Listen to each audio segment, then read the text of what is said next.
Here are the headlines for Wednesday afternoon, August 14, 2024.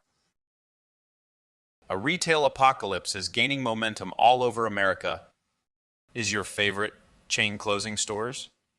A record number of retail stores in the United States have closed their doors permanently in 2024 due to financial woes and increased competition from e-commerce platforms. More than 3,200 brick and mortar locations have been shut down so far this year alone, representing a 24% increase compared to last year's numbers. Several major retailers, including Big Lots, Rite Aid, and Dollar Tree, have announced the closure of hundreds or even thousands of their stores across the country. The situation is expected to worsen as shoplifting rates rise, with nearly 1 in 4 American adults admitting to having stolen items from retail stores at some point in their lives. Giant mobs looting stores are now a common occurrence, and many retailers have been forced to consider new security measures or even close certain locations altogether due to the growing threat of violence and theft. Germany issues first arrest warrant in Nord Stream sabotage investigation. The Nord Stream pipeline explosion in September 2022 is considered one of the largest acts of industrial sabotage in modern history. A new report from German media outlets details how German officials obtained an arrest warrant for a Ukrainian citizen named Volodymyr Z, who was living in Poland at the time. The warrant was issued in connection with the Nord Stream explosion and Volodymyr Z's involvement as a diver. However, he left Polish territory before authorities could apprehend him due to not being included in the European Union's database of wanted persons. This development comes months after Sweden and Denmark closed their investigations into who was behind the pipeline sabotage and follows allegations made by journalist Seymour Hersh that the United States Central Intelligence Agency was involved in the attack. Watch: Tulsi Gabbard suing Biden-Harris administration for placing her on terrorist watch list. Former Democratic Representative Tulsi Gabbard is taking legal action against the Biden administration after discovering she was placed on a terrorist watch list under the Quiet Skies program, which identifies travelers who may pose a risk to aviation security. Gabbard, a military veteran, was informed by federal air marshal whistleblowers that she's been marked for enhanced searches and surveillance at airports, including having armed air marshals accompanying her on flights. The whistleblowers stated that Gabbard became marked on the program just one day after she openly criticized Kamala Harris and Joe Biden during a Fox News interview. Zelensky pushes buffer zone in conquered areas of Kursk with martial law. Ukrainian President Volodymyr Zelensky says his troops are making progress into Russia's Kursk region, where they have been battling Russian forces since August 6th. The Ukrainian military claims it is moving further into Russia to establish a buffer zone and protect its border communities from daily enemy attacks. However, the Russian Defense Ministry disputes this, saying it has repelled Ukrainian attempts to invade and that its ground troops have successfully prevented Ukrainian advances deep into Russian territory. The conflict has come at a high cost, with reports of up to 270 Ukrainian soldiers killed and 16 armored vehicles destroyed in one day alone. Analyzing Putin's assessment of Ukraine's incursion into Kursk region, Russian President Vladimir Putin met with government officials and governors of 3 western border regions to discuss Ukraine's recent sneak attack against Russia's Kursk region. He stated that the main objective is to force Ukraine to withdraw from Russian territory and secure the state border, considering this an act of terrorism rather than a full-fledged invasion. Putin believes the West is using Ukraine as a proxy for waging war on Russia and refuses to negotiate while Ukraine continues targeting civilians and threatening nuclear power plant. He emphasized that Ukraine's primary military objective in Kursk is to halt the advance of Russian forces in Donbass, where they have increased their gains by 50% along the entire front. Deputy police chief working for America's worst mayor indicted on bankruptcy fraud charges. A deputy police chief in Dalton was indicted on Monday for bankruptcy fraud, making false statements and perjury. Louis Lacey, who is 61 years old, allegedly filed multiple bankruptcy cases since the 1980s to avoid paying a $43,000 settlement. Prosecutors claim that he lied about his income, bank accounts, and marital status in these filings. The indictment alleges that Lacey engaged in a scheme to conceal assets and income from creditors and prevent payment of the settlement of a lawsuit. If convicted, each charge carries up to 5 years in prison.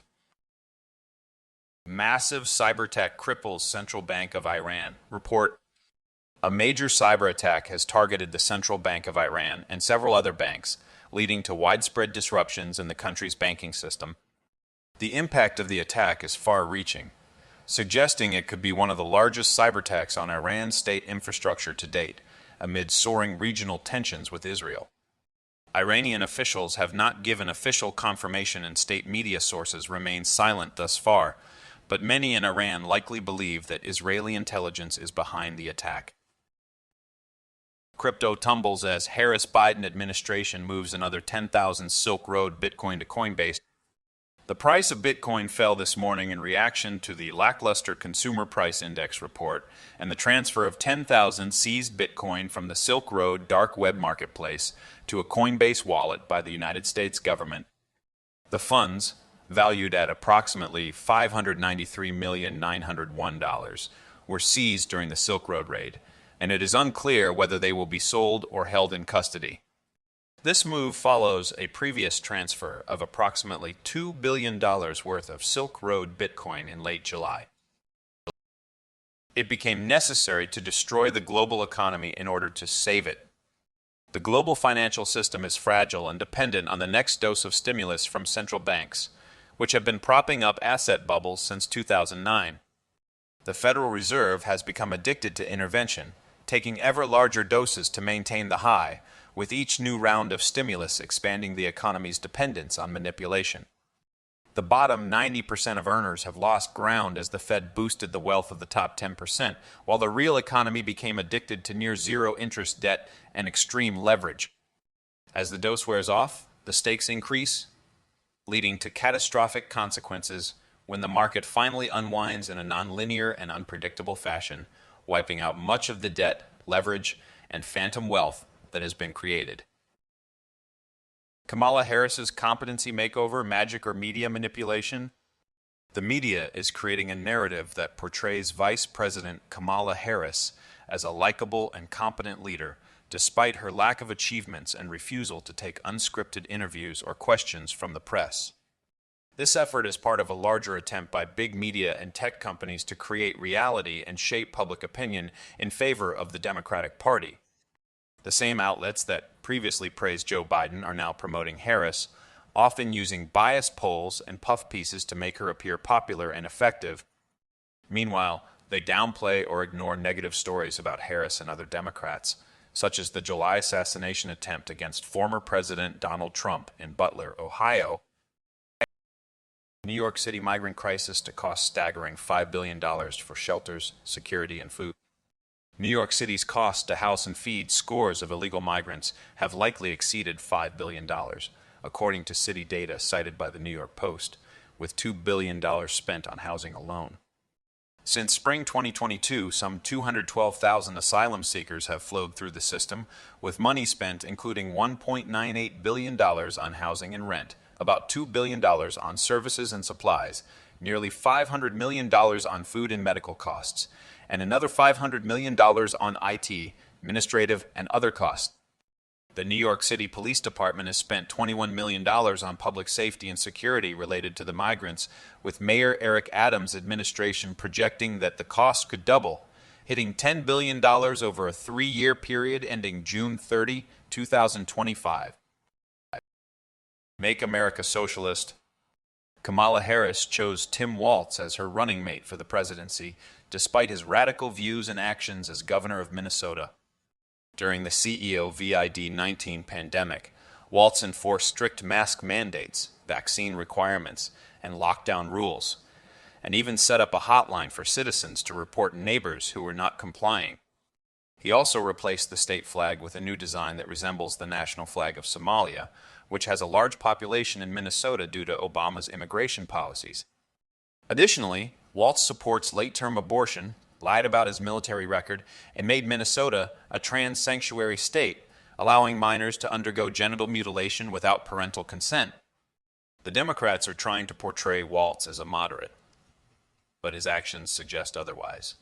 And Harris' choice of him as her running mate may be an attempt to shore up the party's base, rather than appeal to swing voters.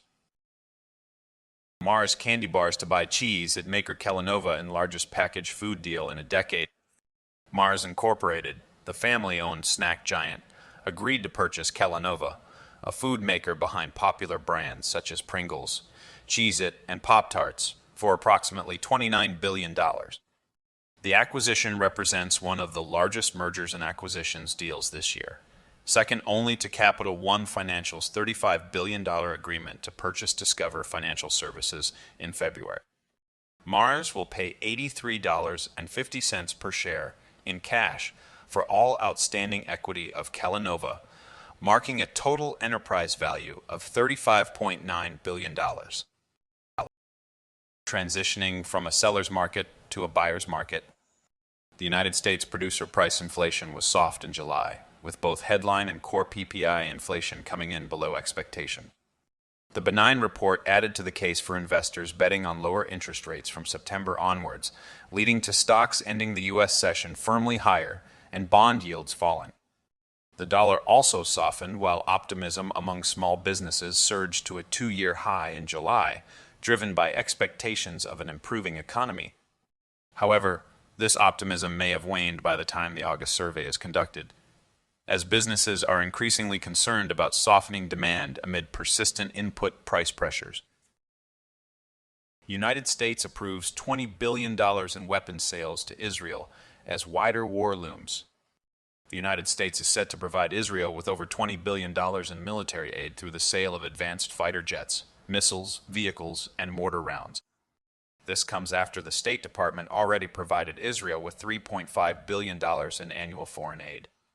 The aid package includes 50 F-15 fighter jets, tank munitions, air-to-air missiles, tactical vehicles, and 50,000 high-explosive mortar rounds.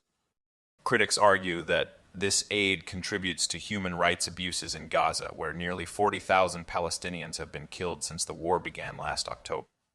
Some Israeli leaders are warning of an economic disaster due to the ongoing conflict, while others claim that the international criticism is unfounded. Mortgage refi activity jumps most since 2020 as lenders see gloom ending. Mortgage lenders have seen a significant surge in activity as mortgage rates decline amid rising recession probabilities. The Mortgage Bankers Association's refinancing index jumped 34.5% to a two-year high of 889.3 for the week ending August 9th. Freddie Mac data shows that the 30-year fixed mortgage rate has dropped to around 6.47%, the lowest since May 2023. Despite this decline, new costs of home ownership are dramatically higher than the average current mortgage cost, making it difficult for most Americans to afford their dream home. Goldman forecasts 325 basis points Federal Reserve rate cuts this year and 4 in 2025, which could further boost the refinancing index in mortgage applications. Wall Street reacts to today's Consumer Price Index print, seals the deal for a September rate cut. Analysts weighed in on the July Consumer Price Index CPI number, which came in largely as expected. Nick Timiraos of the Wall Street Journal noted that the report makes a September rate cut by the Federal Reserve more likely and may reduce dissent among policymakers. However, it does not resolve the debate over whether to start with a 25 basis point or 50 basis point cut. Key question for the upcoming Federal Open Market Committee meeting will be how many rate cuts are planned for the rest of the year, with mild inflation readings potentially leading to a more aggressive cutting schedule. WTI extends losses despite Cushing stocks tumbling to six-month lows.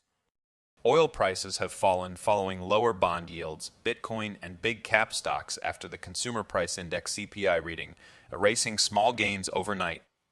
The Department of Energy's official data showed that crude stocks rose last week, ending a six-week streak of draws, but Cushing stockpiles continued to decline, as did product inventories. The Biden administration added 700,000 barrels of oil to the Strategic Petroleum Reserve, which still has a long way to go. United States crude production dipped off record highs, and West Texas Intermediate is extending its losses for now, amid heightened Middle East tension. Yen carry and artificial intelligence bubble are the same trade. There is no text provided by Deval Joshi of BCA Research for me to summarize. The three examples you provided seem unrelated to the original request. If you could provide the actual text from Deval Joshi, I would be happy to assist you in summarizing it according to your requirements. Markets post the volatility shock. The recent market event was primarily a volatility shock rather than a stock shock, marked by significant moves in the Chicago Board Options Exchange Volatility Index, both upward and downward.